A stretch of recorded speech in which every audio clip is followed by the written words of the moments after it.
야!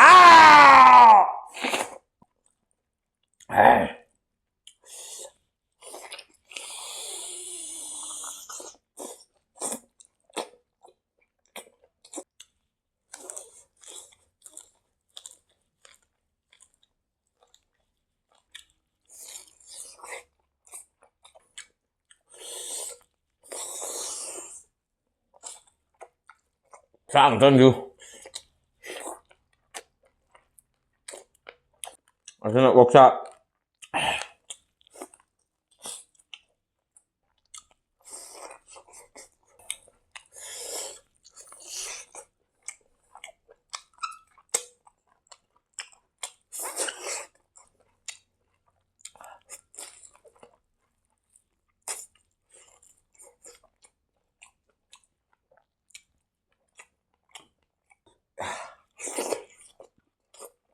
Yongchak guli ini lang masih dikaihaw ni mahaw di. Luang. Let's go babyblogkitkit.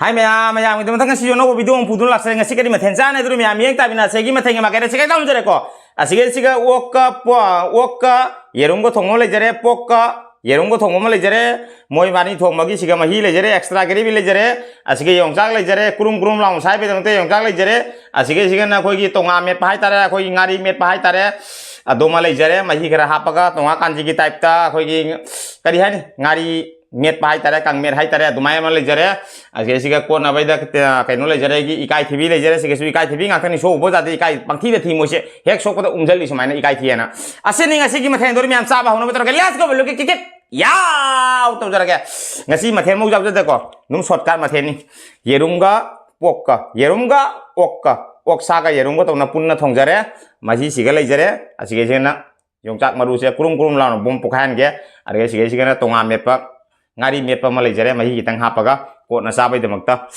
aseni ngasi gi mathen do mai num chaba hojare kai no ngasi ke to re mathen lukoi se tawning mani phangdre mata aduna pun maktai lai na thongba oksa pok kai se asini lai na thongba mahaw phadana phudaba asini aduri miam chaba hore ko ai kai thei miam si mai pima jung lei khidan masak phajaba ngakta ngai here chak lobhom ko lei khide pangjung ta jung ye kai thei se bo pukham mo kai yo panghau ta hoya sini hawal limine ai soisu hawal mari thongna phai ne khoisu ai gi mic se ngasi su khara bera laktura kenong tawri ado mayam asum jana si hai tare mic se kadai mpham da napi no yu phangre lik ta nap phare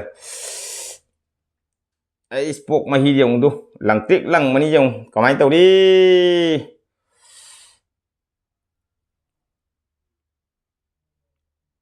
loin kang gare wanga ngangi da ma hi ngi don ma hi khara moi da hajen jage inaki mi si sabeng ngangi ngasi di bo karamba lan tari no khangde sema loi jare loire indok jage asena phai thamam do khara mong cha de dogi ne chaksa base lokko base inung ngai dri lokko pai timing se khara phajaning ba hai tare ai soi gi channel gi mai gei gi matung indana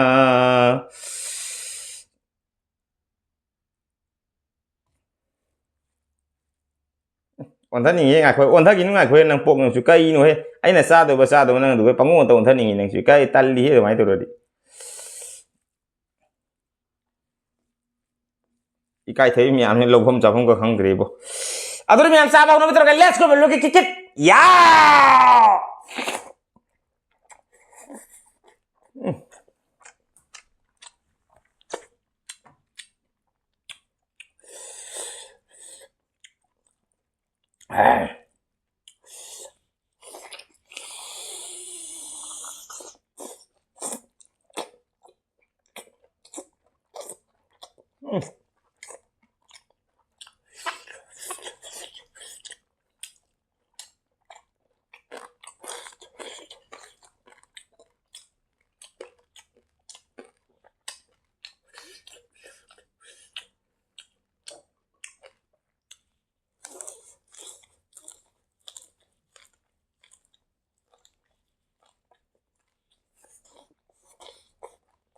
Chắc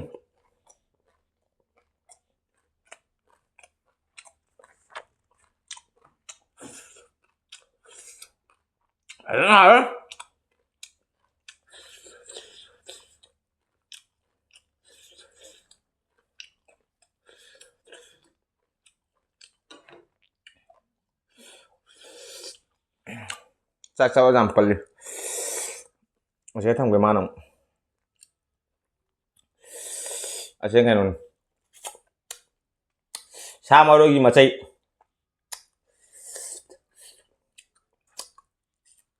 Apa dia umpan tu, apa dia macam mapan macam itu.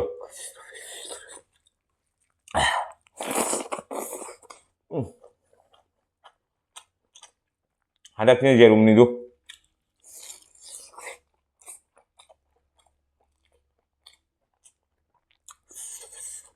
Sama.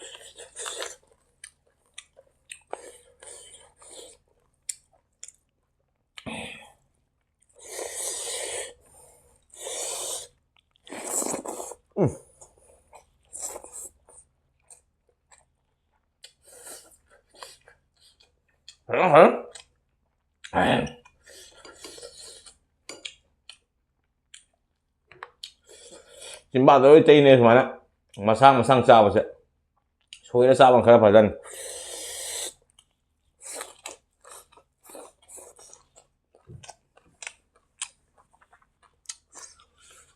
này đó ngay đi mày vợ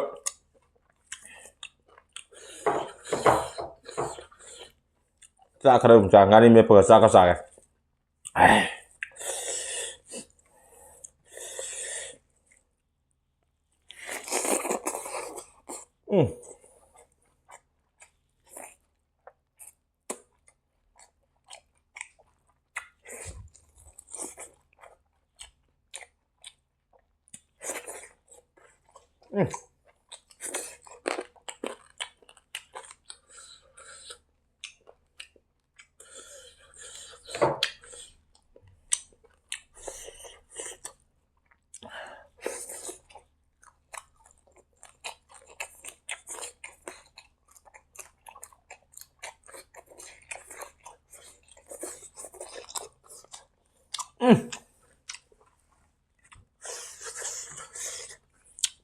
thì bạn cái đôi tì ha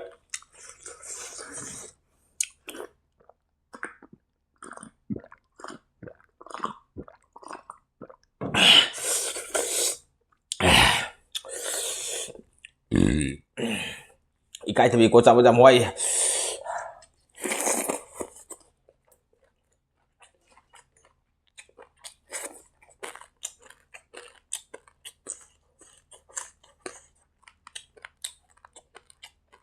ốc sang thân chứ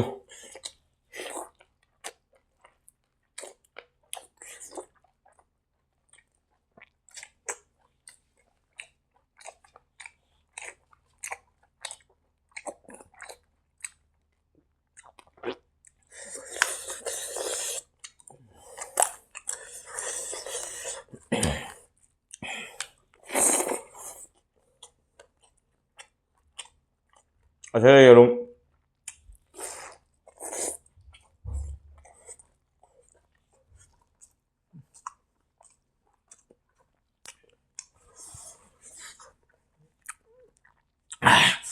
지금 만 잘해.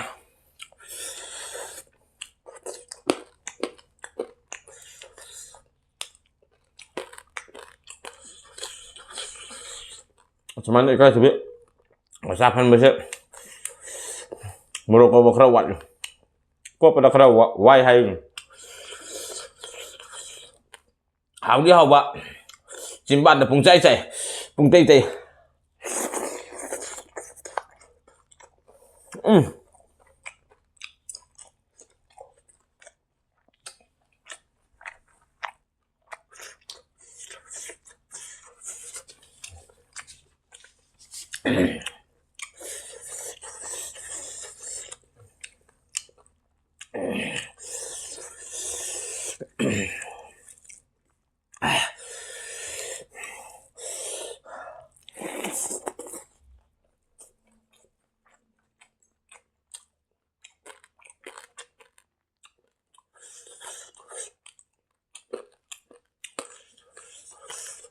Masih boksa.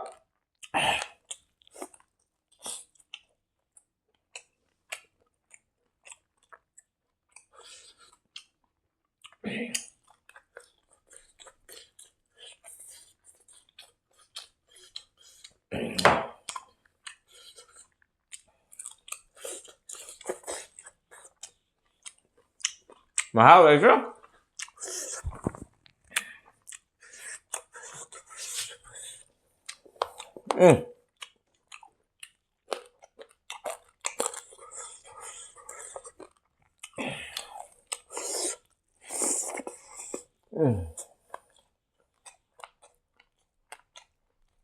Yerum.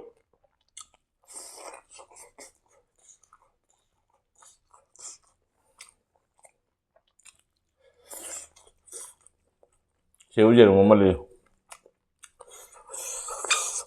어떤 yerum, 어떤 산.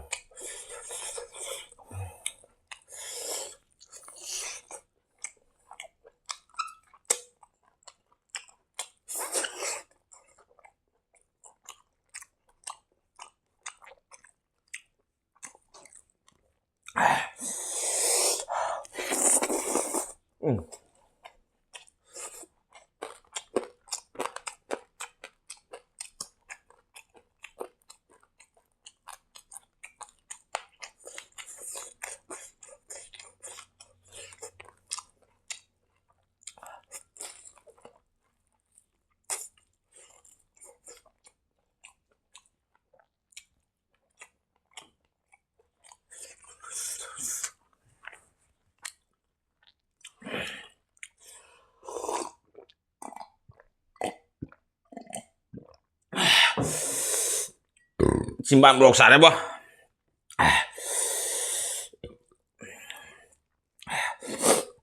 Simpan mấy hôm đây. Cái đó sao vậy? Cái gì đi? ekaithibi sẽ morok cột là sao vậy? Magi masa miyam sini. Thangjan dana pujan dana. Ai sẽ gian men tahan deh.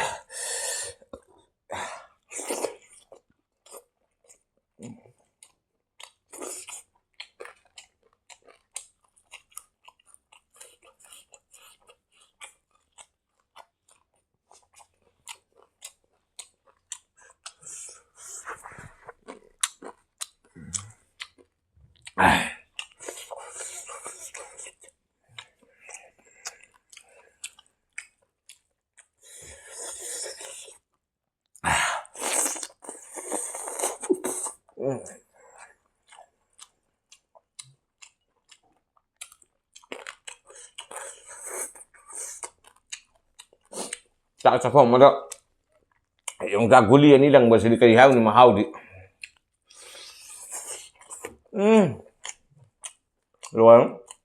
Okay din.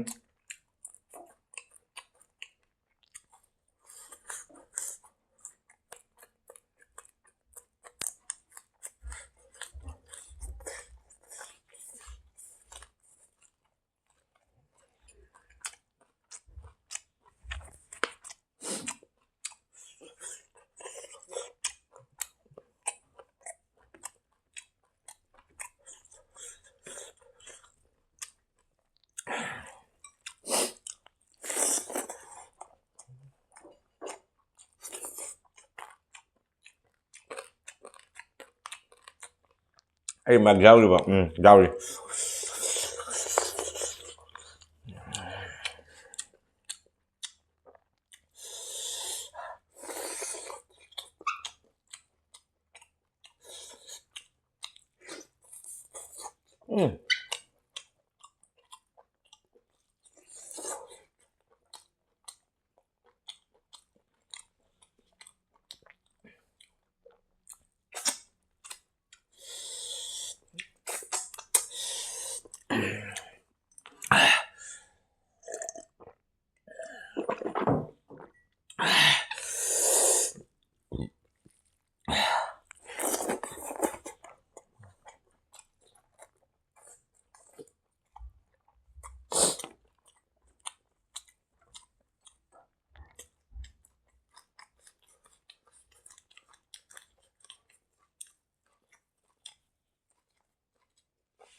hầu đó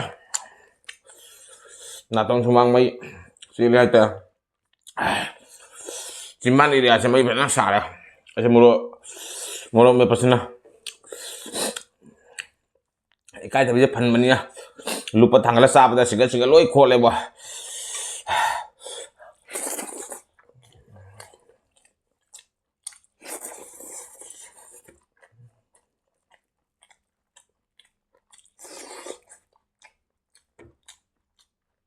và tôi một chúng ta nên đi ấy thao dầm trời hay là có cái gì mà này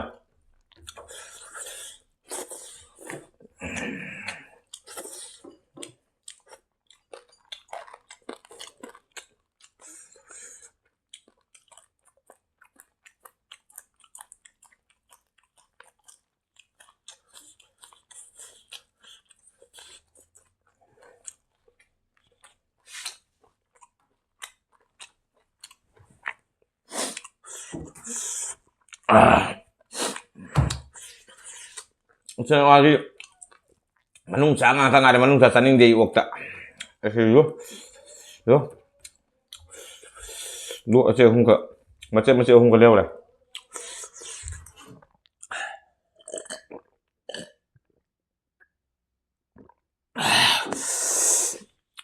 ikai tapi masa hung madi kali leo lah nungala sage nungala bolai ge maman tangi Aduh, mi am sam suruh nama tas video lo, channel betul ke video yang mana ada ke di like, share, komen, tahu kau bikin channel sih, orang cakap channel sih, kerana channel sih subscribe tahu untuk nama bell icon, ketreng lalu lupa kau bikin audio di song mana teh, ngai kena video tentang bau ni, keteng ni kena audio untuk channel subscribe tahu untuk nama bell icon, ketreng lalu lupa kau bikin anda yang ni jadi bayi sister brother, mi am bukan ngai letak babyblog thakat sih, mi am nung sibuk lagi video sebut, sar lalu kerana siapa tu biar siapa kami am, nak kena bayar tentang betul lagi ngasih di babyblog ni lagi, next video pun ngasih bye bye.